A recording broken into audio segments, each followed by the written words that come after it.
Le Togo a fait preuve d'une diplomatie réelle.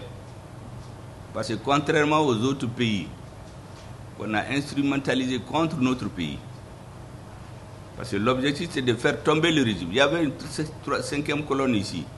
Des gens se sont organisés et disent que ça ne dure pas 3 mois. Le Togo a une position indépendante, africaniste. Jamais on ne s'est servi de leurs mains pour étrangler des Africains. Au contraire, ils appellent toujours les belligérants, essayez de vous comprendre, essayez de vous comprendre. Avec le temps, ça finit par s'imposer. Et ce n'est pas par hasard, aujourd'hui, que le Togo est la pointe de ce combat.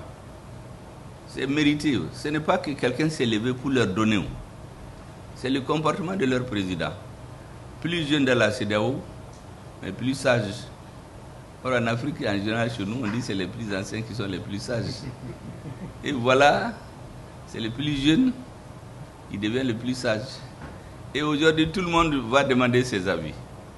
Les Occidentaux, les Maliens, les Nigériens.